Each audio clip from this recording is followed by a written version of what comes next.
રાજ્ય સરકાર દ્વારા ગુજરાતના શિક્ષણને સારો એવો ધ્યેય મળી રહે તે માટે એક સ્લોગન આપવામાં આવ્યું છે કે ભણશે ગુજરાત તો આગળ વધશે ગુજરાત.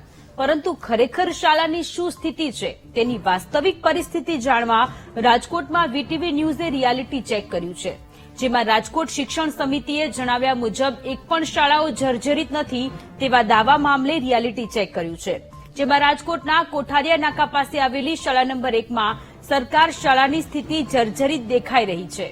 સરકારી શાળાના ઓરડાઓમાં ઉપરથી નળિયા તૂટેલા તેમજ શાળાના રૂમો ખંડેર બનેલા જોવા મળ્યા હતા. આ શાળામાં જ્યાં બાળકો અભ્યાસ કરતા હતા તેની ઉપર જીવનું જોખમ જોવા મળ્યું. તેમજ વિદ્યાર્થીઓ માટે બેસવાની બેન્ચીસ પણ ન હતી. વિદ્યાર્થીઓ નીચે જમીન પર બેસીને સરકારી શાળામાં અભ્યાસ કરી રહ્યા હતા. ખંડેર અને જર્જરિત શાળાઓના અહેવાલથી મહાનગરપાલિકાનું શિક્ષણ જગત ક્યારે જાગશે તે જોવું રહ્યું.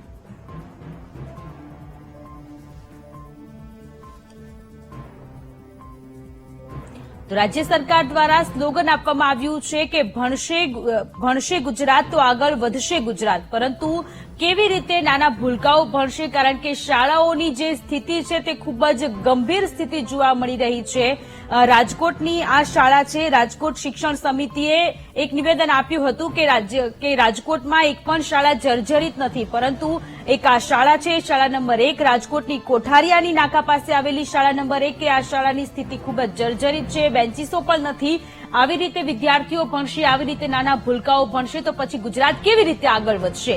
દેશના યુવાધનને આપણે આવી રીતે બરબાદ કરી રહ્યા છીએ. આ દેશનું ભવિષ્ય છે નાના ભૂલકાઓ, અને તેને સારું શિક્ષણ આપવાની જવાબદારી તંત્રની હોય છે, પરંતુ તે ક્યારે મળશે? 2-3 સ્કૂલો એવી છે કે જે જર્જરી તો કોઈ એવી નથી કે મારે અહીંયા અત્યારે હું બેસાડી ન શકું અને ગમે ત્યારે ભય હોય, એવું નથી. પણ મેં તમને સમજાવ્યું એમ કે આજે 20 વર્ષ પહેલાનું બાંધકામ હોય તો બાંધકામ ખરાબ ન હોય, પણ જૂની ઓલા મુજબનું હોય. તો અમારી પાસે ખૂબ મોટી જગ્યાઓ છે સ્કૂલમાં, તો હું એને જો વ્યવસ્થિત અત્યારના પ્લાન મુજબ સારા આર્કિટેક્ટ સારા ઇન્ટિરિયરથી જો બનાવીએ તો વધારેમાં વધારે સગવડ આપી શકીએ અને સારું વાતાવરણ મળે, એ માટેના આ પ્રયત્નો છે. સરકારનું એક સ્લોગન છે કે ભણશે ગુજરાત તો આગળ વધશે ગુજરાત. પરંતુ ક્યાંથી ભણે ગુજરાત? ગુજરાતના હું આપને દ્રશ્યો દેખાડવા માંગીશ. ગુજરાતની આ શાળાઓના સીધા દ્રશ્યો છે. નગર પ્રાથમિક શિક્ષણ સમિતિની શાળા નંબર 1ના જે જર્જરિત હોવાના હું આ દ્રશ્યો દેખાડી રહ્યો છું.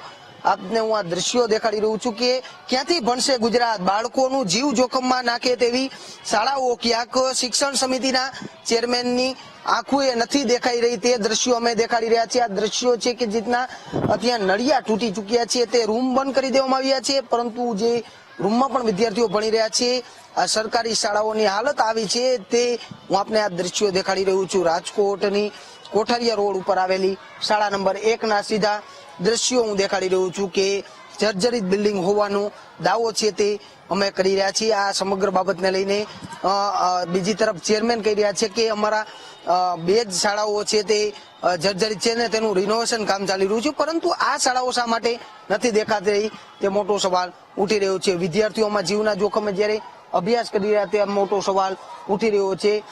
હવે હું આપને અંદરના દ્રશ્યો દેખાડવા માંગીશ કે જેની શાળાઓની સ્થિતિ છે તે જોવા મળી છે. બાળકો કઈ રીતે અભ્યાસ કરી રહ્યા છે તે અમે દેખાડવાનો પ્રયત્ન કરશું, કારણ કે રિયાલિટી ચેક છે તે અત્યારે કરી રહ્યા છે. શિક્ષણ સમિતિના ચેરમેન કહી રહ્યા છે કે કોઈ પણ મુશ્કેલીઓ વિદ્યાર્થીઓને નથી, પરંતુ આ સમગ્ર બાબતને લઈને જે વિદ્યાર્થીઓ ઓરડામાં અભ્યાસ કરી રહ્યા છે તે ઓરડાની સ્થિતિ કેવી છે? કારણ કે આધુનિક સ્કૂલો તો બની રહી છે, લાખો ને કરોડો રૂપિયાનો ખર્ચો છે તે કરવામાં આવી રહ્યું છે, પરંતુ આ ખર્ચો ક્યાંક વિદ્યાર્થીઓ ઉપર જીવનો જોખમ લાવી શકે છે. આ નાના ભૂલકાઓ વિદ્યાર્થીઓ અભ્યાસ કરતા હોય ને આ શાળાની સ્થિતિ હું આપને ઉપર પણ દેખાડવા માંગીશ કે જેટની સ્થિતિઓ છે તે જોવા મળી રહી છે. ત્યારે આ દ્રશ્યો છે કે જેટના શાળાના નરિયાઓ છે તે ક્યાંક વિદ્યાર્થીઓ માટે પડે તો જીવનું જોખમ સર્જાઈ શકે છે. જો આમાં કોઈ ઘટના બને તો માત્ર નાના શિક્ષકો અને પ્રિન્સિપાલનો ભોગ છે તે લેવાતો હોય છે, પરંતુ આ સમગ્ર બાબતને લઈને અહેવાલ રજૂ કરવો તે ક્યાંક મહત્વનું બની રહેતો હોય છે. ત્યારે આ દ્રશ્યો છે કે જેટની સ્થિતિ છે અત્યારે રાજકોટની શાળા નંબર 1માં જોવા મળી રહી છે. હું અન્ય પણ શાળાઓના ઓરડા દેખાડવા માંગીશ કે જે અત્યારે બંધ સ્થિતિમાં છે તે જોવા મળી રહ્યા છે.